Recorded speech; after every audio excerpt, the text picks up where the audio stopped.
Assalamualaikum warahmatullahi wabarakatuh. Selamat pagi anak-anak ibu sekalian. Berjumpa lagi dengan ibu di pelajaran budaya Melayu Riau di kelas 11 ini bersama ibu Yuni Sartika. Baiklah, sebelum memulai pembelajaran kita selanjutnya, ibu tidak henti-hentinya mengingatkan kita supaya tetap menjaga protokol kesehatan ya, dengan cara 3M, yaitu mencuci tangan, memakai masker, dan menjaga jarak atau menghindari kerumunan. Oke, kita masuk materi pembelajaran kita selanjutnya, yaitu tentang upacara adat perkawinan Melayu Riau. Nah, jadi di sini bisa kalian lihat ada beberapa contoh pakaian adat Melayu. Kalau dalam pernikahan ya, ada dua contoh ibu sematkan di sini.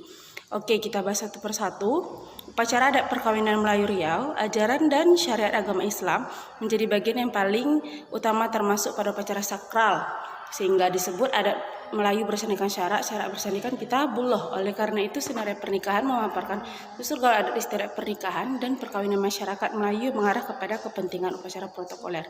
Dan ada beberapa tahapannya di sini ya, yang kita akan bahas satu persatu. Yang pertama namanya merisi. Apa itu merisi? Merisi itu adalah kegiatan mencari tahu tentang diri si gadis. Jadi ini kegiatan seperti ada mak comblangnya ya, mencari tahu apa sih biografi perempuan ini atau laki-laki ini gitu. Jadi bisa di antara pihak laki-laki atau pihak perempuan, kalian bisa baca sendiri. Jadi di sana kayak mak comblang mencari identitas pribadi perempuan atau si laki-laki ini. Nah, kalau cocok nanti baru bisa ke tahapan selanjutnya. Jadi merisi mencari informasi pribadi tentang perempuan atau laki-laki yang akan dijodohkan gitu, maksudnya merisi ya. Kemudian yang kedua meminang. Kalau udah cocok rasanya baru dipinang. Tapi cuman dipinang di sini nih bukan ramai-ramai ya, bukan ramai-ramai, tapi cuma ada utusan beberapa orang ke rumah perempuan.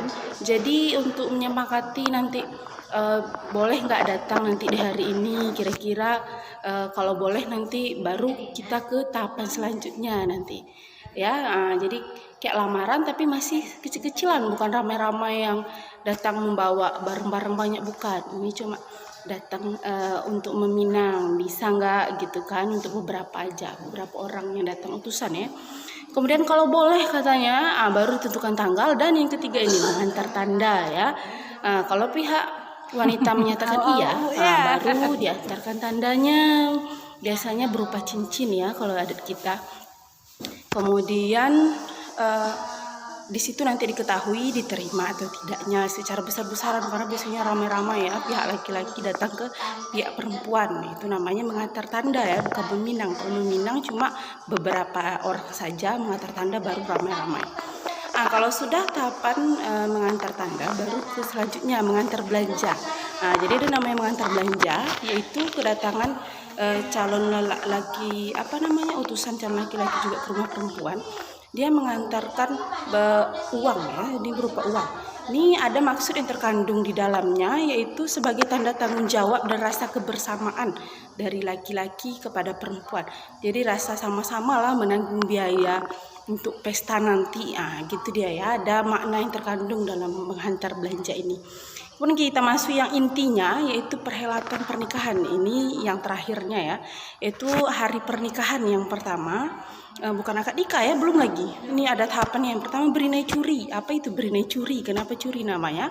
Itu adalah berinai di rumah masing-masing, di rumah calon pengantin laki-laki dan calon pengantin perempuan. Dan curi di sini maknanya inai di rumah pengantin perempuan diambil sedikit, dicuri untuk dibawa ke rumah pengantin laki-laki bersama-sama berinai. Kemudian yang ketiga, berandam. Apa itu berandam? Berandam itu adalah mencukur atau merapikan bulu roma, baik di muka, baik di tangan, baik di kaki, baik di alis. Itu berandam. Itu namanya ya. Kemudian yang keempat, akad nikah. Baru hari hanya ya, biasanya di pagi hari akad nikah. Kemudian setelah akad nikah biasanya dia kan duduk di pelaminan gitu kan. Itu bukan bersanding ya, tapi itu adalah berinai lebay namanya. Apa arti berinai lebay? Ini salah ketik ya, berinai lebay. Berinai lebay itu artinya tepung tawar ya, itu artinya. Kemudian ada khatam Al-Quran. Itu udah kita udah tahu sama-sama ya, khatam Al-Quran. Ya biasa membaca Al-Quran ya. Kemudian ini baru hari bersanding, ini baru hari pestanya.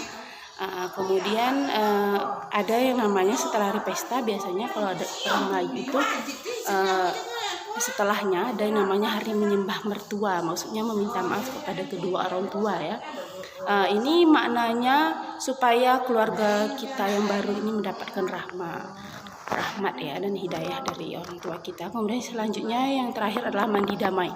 Mandi damai ini adalah mempelai akan dimandikan dengan air-air yang udah dibaca oleh mantra, dan ada juga bunga-bunga 7 rupa. Itu dia. Cuman hari menyembah mertua dan mandi damai ini sudah jarang dilakukan ya. Biasanya cuma sampai hari bersanding saja. Oke, baiklah, cuma sampai di situ, dan di sini ada membuat 4 latihan ya, 4 soal untuk latihan. Nanti kalian buat di kertas 1 lembar dan dikumpul pada hari biasanya, hari apa kalian biasa mengumpul ke sekolah, kumpulkan ya. Kemudian buat tanggalnya dan jangan lupa para orang tua. Di sini ada soalnya, kalian bisa baca. Yang pertama, apa yang dimaksud dengan merisi. Yang kedua, apa yang dimaksud dengan terkandung dalam pelaksanaan upacara mengantar belanja. Apa yang dimaksud dengan berinai curi berinai lebay. Selanjutnya ya, silahkan kalian buat latihannya, nanti dikumpulkan ke sekolah. Demikian. Assalamualaikum warahmatullahi wabarakatuh.